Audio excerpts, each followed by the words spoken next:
सोचो, शादी के मंडप पर ढोल नगाड़े नहीं बज रहे बल्कि मातम छाया हुआ है और दूल्हा जिंदा नहीं, एक डेड बॉडी है। आखिर ऐसी क्या मजबूरी होगी कि एक लड़की को अपने पार्टनर की लाश से शादी करनी पड़ी? वो लड़का जिसकी जान सिर्फ इसलिए ले ली गई क्योंकि उसने जाति से ऊपर उठकर प्यार किया। भारत को हम अक्सर विश्वगुरु के रूप में देखना चाहता है, एक ऐसा देश जो दुनिया को इक्वालिटी और ह्यूमैनिटी का रास्ता दिखाए। लेकिन हमारा देश का एक छोटी सी बस्ती हमें बता देती है कि हमारी सबसे बड़ी लड़ाई टेक्नोलॉजी, इकोनॉमी या जियोपॉलिटिक्स से नहीं, हमारी सोच से है। क्योंकि ये इंसिडेंट सिर्फ एक क्राइम नहीं, ये एक रियलिटी चेक है जो दिखाता है कि 75 साल की आजादी के बाद भी हमारा समाज किस सोच से बंधा हुआ है। आइए बात करते हैं इस सोच के बारे में एक कहानी के थ्रू। ये कहानी है एक शादी की, जहां मंडप के बीच में एक लाश है और उसके पास बैठी एक 19 साल की लड़की। आंखों में आंसू है और हाथ में हल्दी कुमकुम लेकर उस डेड बॉडी के साथ शादी कर। ये कोई फिल्म का ट्रैजिक क्लाइमैक्स नहीं, बल्कि महाराष्ट्र के नांदेड़ में हुआ एक रियल पेनफुल अनसेटलिंग इंसिडेंट है। लाश थी सक्षम गौतम ठाते की, एक 25 ईयर ओल्ड बुद्धिस्ट दलित। उनके पास में कुछ क्रिमिनल केसेस थे, असॉल्ट, एक्सटॉर्शन, हैरासमेंट और एक बार प्रिवेंटिव डिटेंशन MPDA के अंडर। ये रिकॉर्ड इंपॉर्टेंट है क्योंकि ये केस की कॉम्प्लेक्सिटी को समझाता है। लेकिन एक इंसान के पास कभी उसकी पूरी आइडेंटिटी नहीं होती। जिस दुनिया में वो इमोशनली जीता था, जहां वो वल्नरेबल और होपफुल था, वहां एक ही नाम था, आंचल। आंचल मामलीवाल 19 साल की एक लड़की जो OBC कम्युनिटी से थी। आंचल के स्टेटमेंट से क्लियर होता है कि सक्षम उसके लिए सिर्फ उसका बॉयफ्रेंड नहीं था, बल्कि एक सपोर्ट सिस्टम था जो उसको अपलिफ्ट करता था, उसकी पढ़ाई को पुश करता था और जिसके साथ वो फ्यूचर देख सकती थी। पर सोसाइटी में एक इंडिविजुअल चॉइस नहीं होता। कास्ट लाइन के बाहर निकले तो वो फैमिली, कम्युनिटी और सोसाइटी के खिलाफ एक रिबेलियन बन जाता है। कास्ट एक ऐसा स्ट्रक्चर है जिसे हम अक्सर बोलते तो नहीं पर फॉलो जरूर करते हैं। ये सिस्टम हमारे डेली डिसीजंस में क्वाइटली एक्टिव रहता है, चाहे वो शादी हो, फ्रेंडशिप हो या घर में काम करने वाले से बिहेव करने का तरीका। हिस्टोरिकली वर्ना सिस्टम एक फंक्शनल आइडिया था व्हिच वाज ऑक्यूपेशन बेस्ड। कौन क्या काम करता है उसके बेसिस पर उसे आइडेंटिफाई किया जाता था। लेकिन बाद में ये सिस्टम बर्थ बेस्ड मॉडल बन गया। एक धोबी का बेटा धोबी ही कहलाएगा, भले वो कपड़े धोने वाले का काम ना करता हो। इसी तरह ब्राह्मण का बेटा ब्राह्मण और दलित का बेटा दलित। आज भी जब हम मॉडर्न इंडिया की बात करते हैं, इट स्टिल अप्लाइज।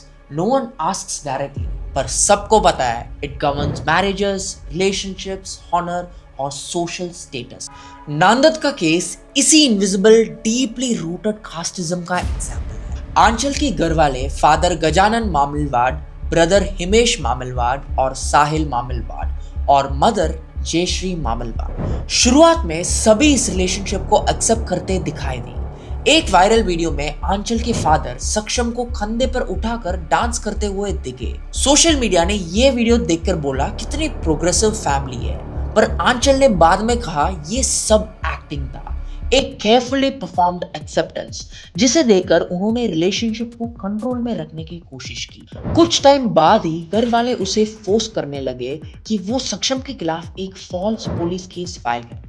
जब आंचल ने साफ साफ मना कर दिया तो फैमिली के अंदर फ्रिक्शन बढ़ता गया। इस केस का सबसे शॉकिंग ट्विस्ट यहाँ आता है। आंचल का कहना था कि इतवारा पुलिस स्टेशन के 2 ऑफिसर्स धीरज कोमलवार और महित आंसवार ने उसके भाइयों को प्रोवोक किया। आंचल के वर्ड्स थे, उन्होंने बोला कि केस से कुछ नहीं होगा, सीधा उसको खत्म कर दो। पुलिस ने इस एलिगेशन को डिनाई किया, पर इन्वेस्टिगेशन चल रही है। लेकिन एक लड़की अपने पार्टनर के लाश के सामने खड़ी अगर पुलिस के नाम लेती है तो उस एक्यूजेशन को लाइटली नहीं लिया जाता। अगर एलिगेशन सच हुआ तो ये सिर्फ एक ऑनर किलिंग नहीं रहेगा, ये एक सिस्टम इनेबल्ड मर्डर बन जाएगा। 27 नवंबर की शाम नांदेड़ के जूनागंज एरिया में सक्षम को बुलाया गया, ये कहकर कि कुछ बात कर। किसने बुलाया, इसमें अलग अलग वर्जन्स हैं। कुछ रिपोर्ट्स कहते हैं कि भाइयों ने कॉल किया, कुछ रिपोर्ट्स कहते हैं कि किसी थर्ड पर्सन ने मैसेज दी।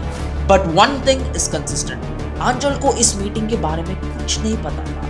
विटनेस रिपोर्ट्स के अकॉर्डिंग जूनागंज पहुंचते ही हिमांश और सक्षम के बीच में आर्ग्यूमेंट स्टार्ट हुआ।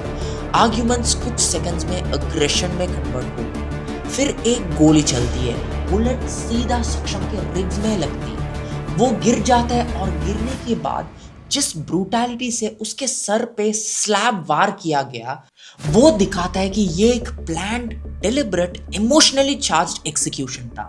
मर्डर के कुछ ही देर के बाद घर वाले आंचल को मिसलीड करते हैं। बस लड़ाई हुई थी, थोड़ी चोट लगी है। पर जब आंचल हॉस्पिटल पहुंचती है, वो स्ट्रेचर पे पड़े हुए सक्षम की डेड बॉडी देखती है and everything shatters in front of her eyes. अगली सुबह जब सक्षम के बॉडी को वापस लाया जा रहा था, अंचल ने एक ऐसा डिसीजन लिया जो किसी ने नहीं सोचा था। उसने सक्षम की लाश से शादी की। हल्दी, कुमकुम, सिंदूर, वो सभी रिचुअल्स जिसमें एक दूल्हा जिंदा होता है, अंचल ने एक लाइफलेस बॉडी के साथ। क्यों? क्योंकि उसका कहना था अगर वो जिंदा होता तो हम शादी करते। मैं चाहती हूँ कि उसे वो इज्जत मिले जो उन्होंने उससे छीन ली। ये एक लड़की की आवाज थी जो सिस्टम को बता रही थी कि तुमने एक इंसान से सब कुछ छीना पर उसके प्यार को नहीं छीन पाया। इस मर्डर पे लीगल एक्शन लिया गया। पुलिस ने लोगों को अरेस्ट किया। गजानन मामलीवाद, हिमेश मामलीवाद, साहिल मामलीवाद। एक माइनर जिसका नाम लीगल प्रोटेक्शन के चलते रिवील नहीं किया गया और बाद में मदर जयश्री मामलीवाद को जुडिशियल कस्टडी में लिया गया। टोटल अक्यूज्ड 8 थे और चार्जेस लगे BNS 103 murder, SC/ST Act, Arms Act, Criminal Conspiracy. And also this act harms various constitutional articles.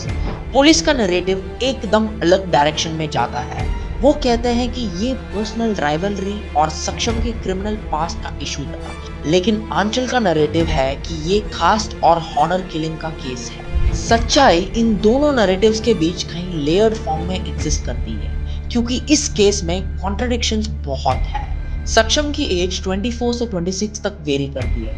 आंचल की age consistent 19। Surname spelling differ करती है। Mamlivad versus Amitwar. Police involvement proven नहीं पर एलिगेशन स्ट्रॉन्ग है। लव स्टोरी नैरेटिव और criminal background narrative media में parallel चल रहा है। So this case isn't as simple as it seems. पर इस एक केस ने पूरे देश को एक बड़ा सवाल पूछा है, आर वी रियली प्रोग्रेसिंग? एक तरफ इंडिया चांद पे जा रहा है, AI कोड कर रहा है, स्मार्ट सिटीज बन रहा है, पर दूसरी तरफ एक लड़का एक लड़की से प्यार करता है and ends up getting murder.